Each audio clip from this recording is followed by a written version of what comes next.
Então, gente, agora nós vamos ver estrelas que pulsam, mas a gente vai ver de uma maneira um pouco mais detalhada, um pouco mais aprofundada, né?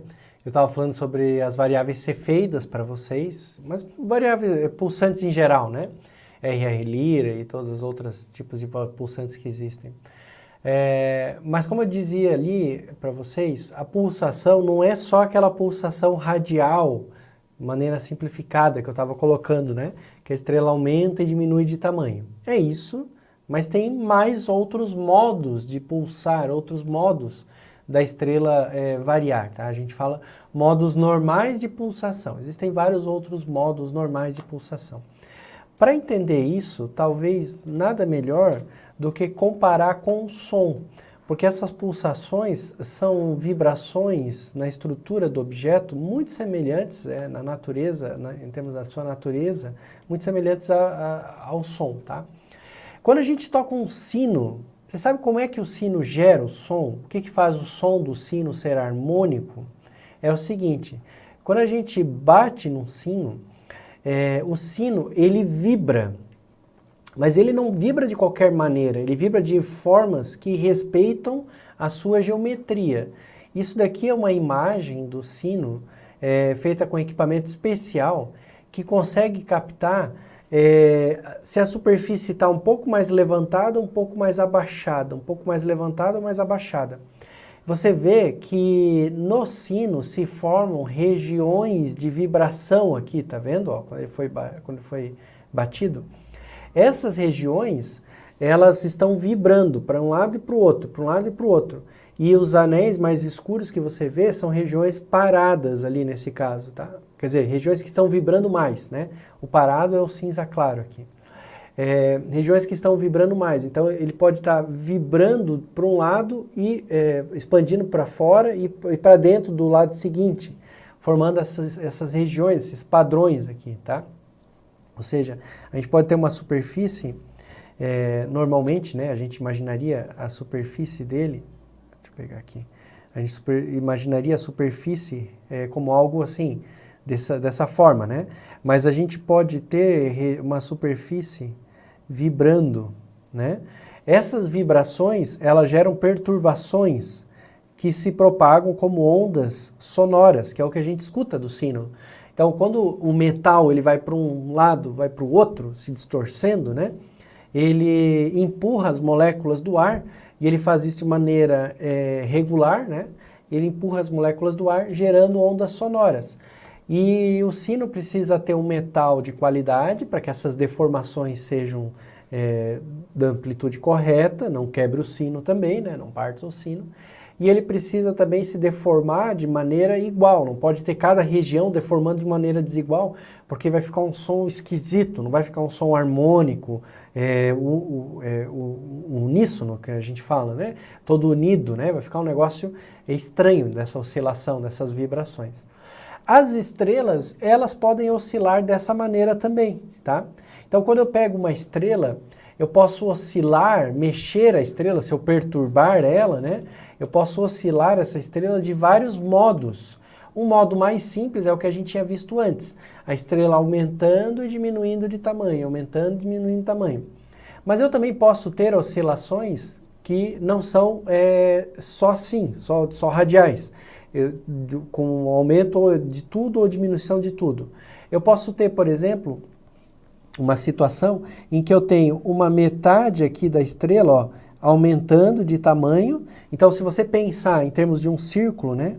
Em termos de um círculo, a metade superior, ela aumentou de tamanho, ela se deslocou assim.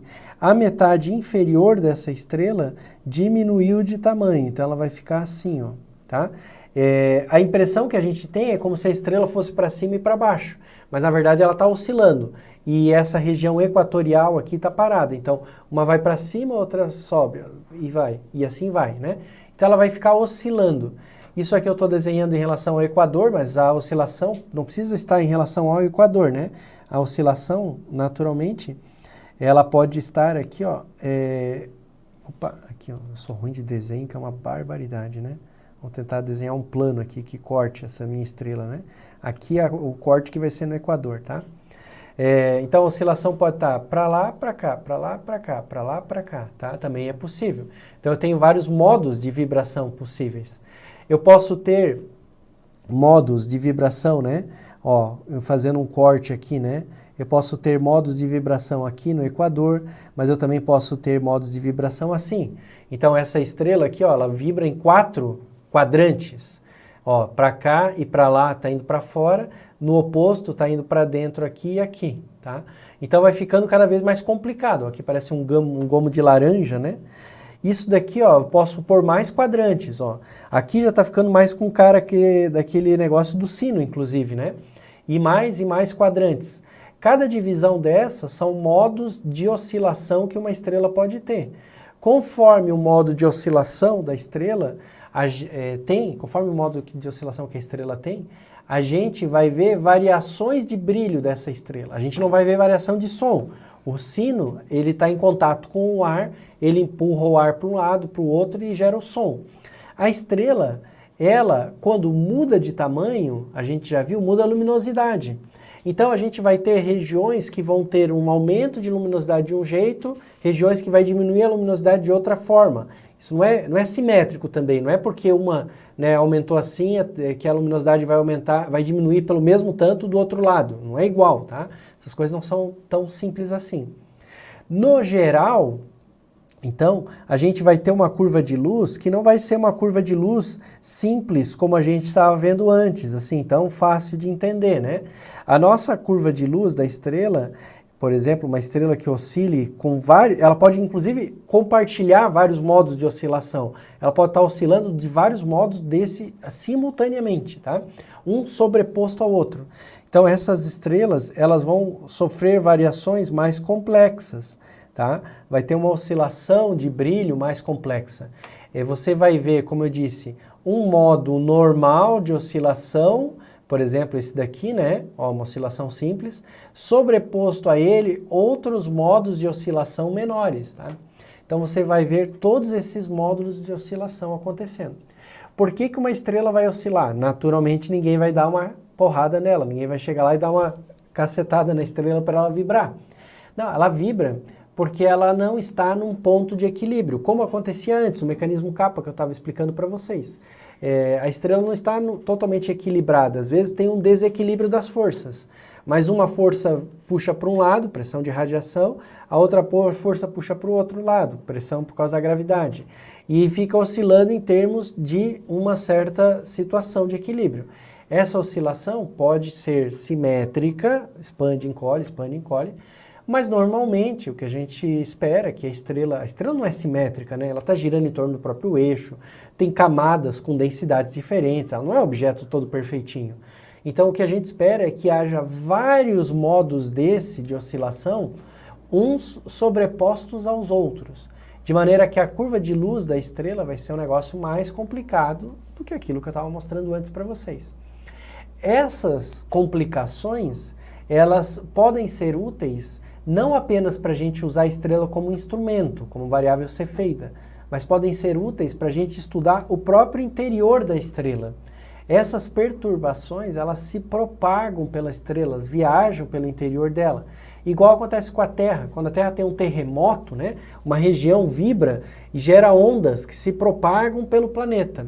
Essas ondas podem ser medidas usando sismógrafos, que são equipamentos que medem terremotos. Então, eles vão ver conforme a superfície varia, né, vibra, eles conseguem medir a vibração daquele ponto.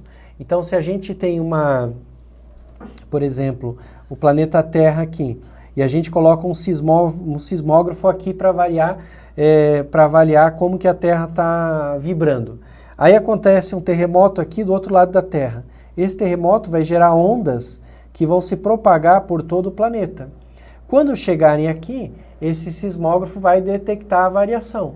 Só que até chegar aqui, esses caras encontram regiões com propriedades diferentes, né? Então eu tenho várias camadas na Terra. Essas ondas vão se propagar numa camada diferente do que se propagam na outra. Vai depender das propriedades da onda, vai depender das propriedades da camada, vai depender de várias coisas. O sismógrafo, ele vai pegar o efeito como um todo. Se a gente distribuir vários sismógrafos pelo planeta, a gente vai conseguir ver como o nosso planeta inteiro está vibrando. E aí, se a gente vê o nosso planeta inteiro vibrando, a gente vai ter uma imagem do nosso planeta que, no fundo, é essa mesma imagem aqui do sino. E com base nesse padrão de vibração aqui, a gente vai saber o que tem no interior do nosso planeta. A gente pode fazer a mesma coisa com uma estrela. Só que a diferença é que a Terra, a gente bota o sismógrafo na superfície para ver como é que a superfície está vibrando, diretamente na superfície. Na estrela eu não posso colocar o sismógrafo ali na superfície, mas eu posso fazer uma curva de luz da estrela.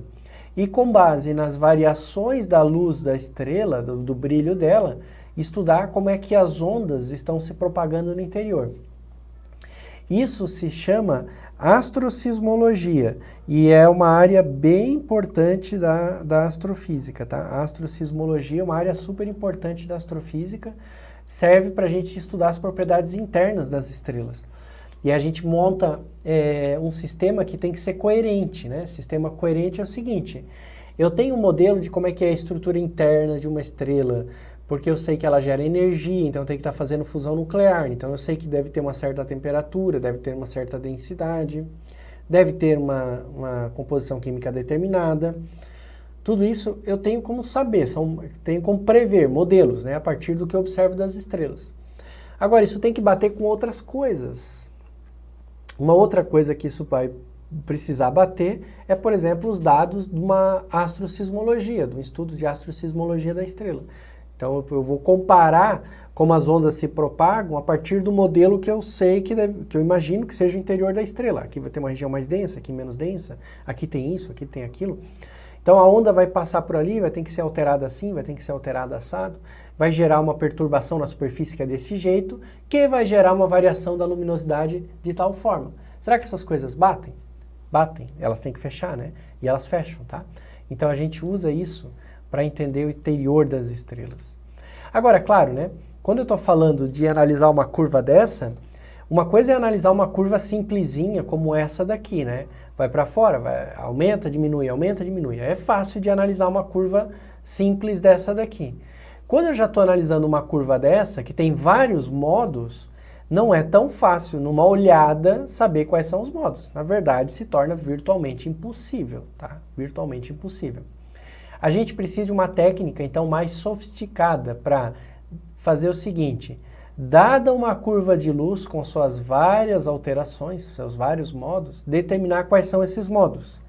Essa técnica se chama transformada de Fourier e ela analisa frequências. O que quer dizer isso daí? Quando você tem uma...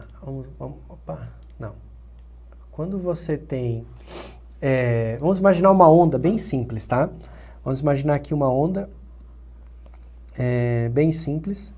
Quando você tem uma onda simples, ela vai ter um certo período, por exemplo, isso daqui, tá?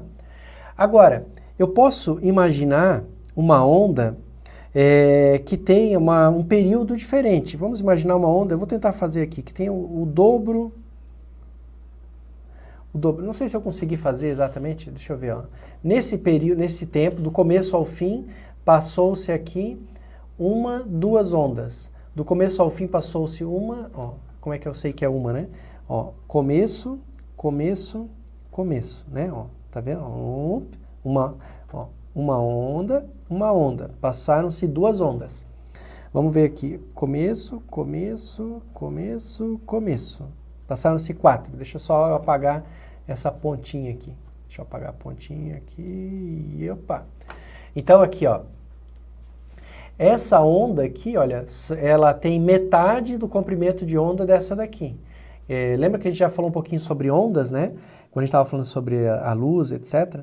Significa que essa onda aqui tem 2 vezes a frequência dessa onda aqui de cima, tá? Então ela tem 2 vezes a frequência. Se eu ficar parado aqui, no tempo que essa onda passa por mim aqui, vai passar 2 vezes essa onda aqui, tá? Então a gente pode fazer o seguinte, a gente pode escrever o gráfico em função da frequência da onda, tá? A gente pode fazer um gráfico da frequência. Isso daqui é um gráfico da intensidade contra o tempo. Mas eu posso fazer um gráfico da frequência. Então eu posso dizer que a frequência dessa primeira onda aqui, deixa eu colocar ela com cores aqui, que vai facilitar a nossa vida aqui. Essa daqui vai ser uma frequência baixa, eu vou colocar onda vermelha. Essa aqui vai ser uma frequência alta, eu vou colocar onda azul, tá? Então a gente pode fazer um gráfico dessa onda e dizer o seguinte, ela tem um certo valor de frequência, ó. Então aqui é o gráfico da frequência dela, tá? Ela tem um certo valor de frequência. Enquanto a outra tinha o dobro da frequência, né? O tamanho do gráfico aqui é o tamanho da amplitude, tá? As duas têm a mesma amplitude, então por isso o gráfico eu vou fazer com a mesma amplitude. Então essa daqui tem 2F, ó, o dobro da frequência. Então veja, a gente pode, para analisar uma curva de luz como essa, ao invés de escrever a informação em termos de intensidade ou brilho da estrela em função do tempo, eu posso escrever a intensidade em função da frequência, tá? Em função da frequência. E é uma maneira mais compacta de representar os dados aqui, ó. Eu tenho uma frequência única, as duas não são iguais. Então eu consigo representar a intensidade em função da frequência desse jeito daqui. Se eu represento em termos das frequências, na verdade, dizer o seguinte, ao invés de representar o brilho em função do tempo desse jeito, eu quero representar o brilho em função dos modos que ele está oscilando. Aqui a frequência é baixa, aqui a frequência é alta, tem vários modos, tá? Então é isso que a gente quer fazer, que é representar em termos das várias frequências, tá? Para isso, a gente usa essa análise de frequência, tá? Usa essa análise de frequência. Por que que a gente prefere usar análise de frequência ao invés de usar intensidade em função do tempo? Pelo seguinte, quando eu vou somar essas ondas, porque eu vou ver o efeito somado, né? O efeito líquido. Quando eu somo essas ondas, elas se confundem. Elas geram uma onda resultante para mim, né? Se eu for colocar elas aqui, ó, uma em cima da outra, tá? Só vou aumentar de tamanho para elas ficarem com a mesma intensidade. Elas geram para mim, aqui assim, nossa, agora vai ficar perfeito. Elas vão gerar para mim uma onda resultante que é muito confusa de eu analisar. Olha só, veja, aqui as duas ondas estão se somando, então vai dar uma frequência alta, tá? Aqui, ó. Aqui, as duas ondas, elas já estão num ponto mais baixo. Depois elas se cancelam. Depois aqui vai dar... vai cancelar de novo, aqui, ó, tá vendo? O que eu estou tentando fazer é somar, ó. Soma essa com essa, dá 0. Soma essa com essa, dá 0. Eu nem consigo somar, eu sou muito ruim de fazer isso visualmente. Mas olha só, veja, você consegue perceber que aqui soma dá um valor alto, aqui soma dá um valor bem baixo, então passou por um valor bem baixo. Aqui uma cancela a outra, porque uma está no mínimo, a outra está no máximo, então veio para cá. Daí depois uma cancelou a outra, continuou ali cancelado. Depois uma somou com a outra aqui, ó, veio para cima. Depois as duas vieram com um valor bem baixo. Então quando eu tento somar essas ondas, dá um negócio esquisito aqui. Então no campo, a gente diz, no domínio do tempo, essa onda ficou toda esquisita. Assim como era essa daqui, ó, toda esquisita no domínio do tempo. Porque eu fiquei somando várias ondas diferentes, tá? Então, no domínio do tempo ela ficou estranha. Mas no domínio das frequências ficou bem marcado, que eu tenho uma onda azul e uma onda vermelha. E tem uma ferramenta matemática, que é a transformada de Fourier, que ela decompõe, ela pega uma onda que está desse jeito e ela consegue me dizer de qual é a composição dela, como é que ela foi composta, tá? Isso é através da análise das frequências. Então, a gente consegue fazer o seguinte, olha só. Eu tenho duas ondas, uma com período, né, que é o dobro do que a outra, aquilo que eu estava mostrando para vocês antes. Se eu olho elas juntas no tempo, a superposição das duas ondas, ó, aqui estão as duas ondas pequenininhas, aqui está a superposição das duas ondas. Se eu olho elas no tempo, até que não ficou tão ruim aquele meu gráfico, olha só, de olho eu não errei tanto, ó, 2 picos e um plano ali, ó, 2 picos e um plano, meio que eu acertei, né? Tá, não foi aquilo tudo, mas assim... Para quem estava fazendo no olho ali, né, meio que acertei. E olha que eu não tinha reparado na resposta. A gente, quando soma essas duas curvas, ó, estão as duas em cinza aqui, né? a gente vai ter esse resultado. Então é uma coisa mais complexa.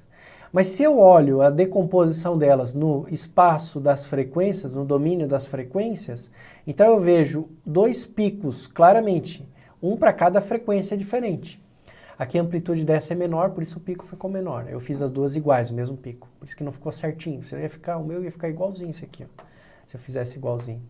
Então dá para ver, né, que ficou no domínio das frequências separado. E o domínio das frequências, ele é legal porque ele já me dá quais são os modos de vibração que estão acontecendo. A partir das frequências eu sei dizer quais são os modos. Então o que a gente faz é o seguinte, a gente usa a transformada de Fourier, que eu estava dizendo para vocês, para pegar os dados que estão no domínio do tempo, que é o que eu observo, como que o brilho varia no tempo, e transformar como que esses dados variam no domínio das frequências. A partir dessa transformada, eu consigo dizer como é que o objeto estava vibrando, tá? Então, olha só, é isso que está sendo feito aqui, olha. Esse daqui, gente, é um gráfico das intensidades em função das frequências. A gente pegou a curva de luz, decompôs ela nas frequências e fez isso para 4 estrelas aqui, ó. O Sol, 16 Cygni A, essas outras Kik aqui, que é um símbolo para uma estrela aí, tá? Com alguma observação.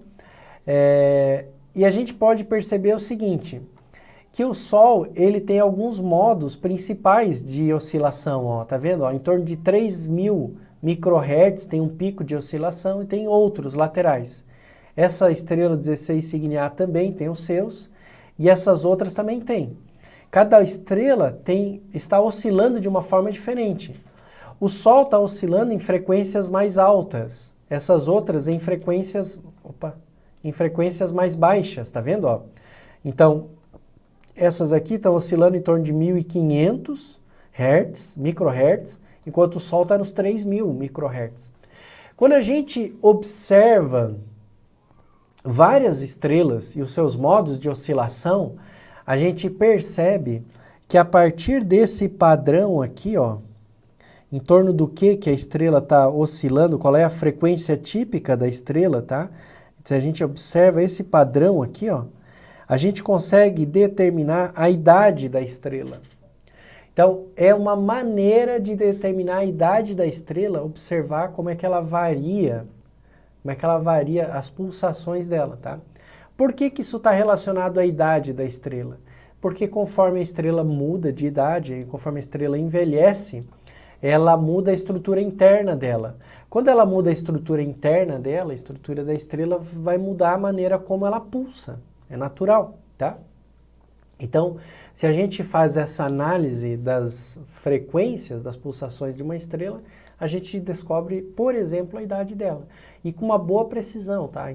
Estrelas aí parecidas com o Sol, uma precisão chega a ser de 15%, que em termos de astrofísica é muito bom, tá? Muito preciso saber a idade de uma estrela com 15%, só olhando a estrela é impressionante, tá?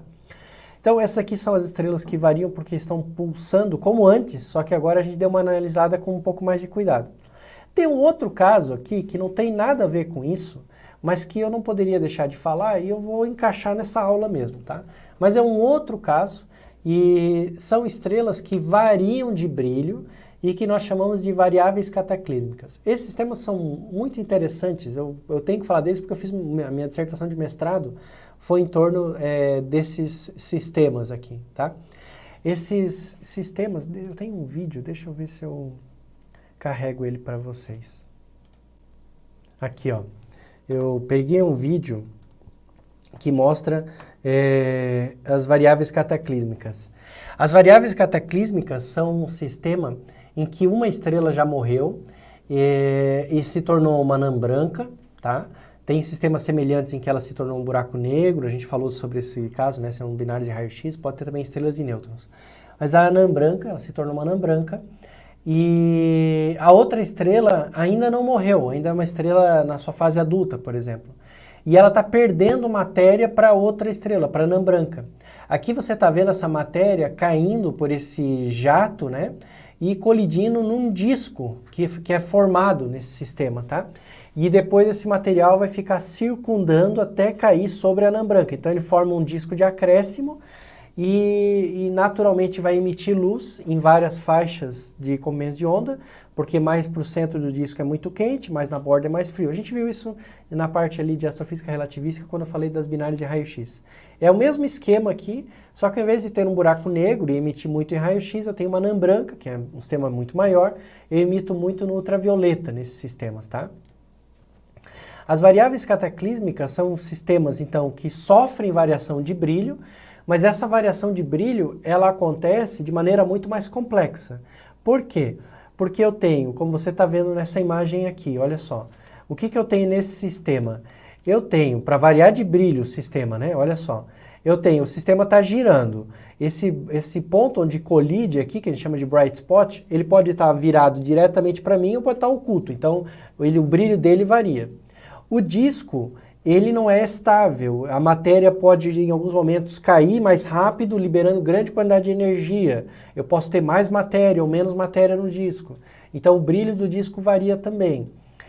A própria estrela secundária, ela tem manchas, como aparece aqui. Então, tem hora que a mancha está aparecendo para mim, eu vejo um brilho menor do sistema. Quando a mancha não está aparecendo, eu estou vendo só realmente as regiões mais quentes da estrela, então eu vejo um brilho maior para o sistema. Você vê que esse disco, ele joga muita luz para outra estrela aqui, né? Então, o que acontece é que essa luz aqui, ó, que ele está jogando, está iluminando essa face aqui da estrela. Então, a estrela secundária tem uma região mais brilhante, que aparece para a gente, né, como mais brilhante, tá? Além disso, esse sistema está girando. Vários sistemas desse, a estrela, uma passa na frente da outra, é um sistema eclipsante. Então, as variáveis cataclísmicas são sistemas super interessantes, porque há várias causas diferentes de variação de brilho desse sistema. E ajuda a gente a entender muito da dinâmica de sistemas binários e, inclusive, entender da evolução de estrelas. Por quê? Porque uma das estrelas já evoluiu, já se tornou uma anã branca, a outra ainda não. Então, naturalmente, elas têm massas diferentes, porque a massa determina quanto tempo de vida a estrela vai ter, lembra disso? Então, esse sistema, como ele evoluiu em estrelas que são hoje diferentes, significa que a estrela que deu origem à anã branca era mais massiva do que a estrela que nós estamos vendo como secundária hoje. Então, ela evoluiu primeiro. A gente pode comparar os tempos de vidas e as massas medidas nesses sistemas para ver se a coisa bate.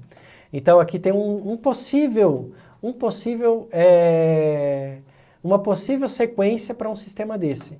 Aqui está o tempo do sistema, a idade do sistema, tá? Em milhões de anos. Então no começo eu tinha duas estrelas. Uma das possibilidades, tá? Uma estrela da sequência principal com mais de 60 massas, uma estrela da sequência principal com 27 massas solares. Então, duas baitas estrelas, né? Muito grandes. Essa estrela aqui, que tem 63,6 massas solares, evolui muito rápido. Em 4 milhões de anos, ela já se tornou uma estrela gigante. Ela começa a perder matéria que cai sobre a outra. Isso aumenta a massa da outra estrela e diminui dessa. Ela vai sofrer um processo final ali, né, de explosão, vai ficar um caroço que vai se tornar um buraco negro de 19 massas solares. Enquanto isso, ela jogou muita matéria sobre a outra, que tinha inicialmente 27 massas solares, jogou 3 sóis sobre a outra, que termina com 30 massas solares, e vai ter a sua evolução como uma estrela de 30 massas solares, mais ou menos, né, porque ela foi ganhando massa ao longo da vida dela. Ela vai morrer e também, com essa massa aqui, vai se tornar um buraco negro, tá? E o sistema deve se tornar um buraco negro com essa proporção de massas aqui, tá? Isso em menos de 8 milhões de anos. Então, é um caso possível, tá? Então, quando a gente pega uma variável cataclísmica, a gente pode estudar as massas das duas estrelas, a gente pode tentar estimar a idade das estrelas e ver se bate com essas previsões aí, para a evolução de estrelas, tá? As variáveis cataclísmicas são super interessantes. Só que também são um sisteminha danado de estudar, porque como tem muitas fontes de variação de brilho, né, você pode imaginar que não é fácil você entender tudo que está acontecendo ali naqueles sistemas, tá? Enfim, eu queria falar sobre elas, também são sistemas que variam de brilho, embora a variação de brilho seja diferente. E aí ficamos por aqui, gente, e até o próximo tema, então. Um abraço, pessoal!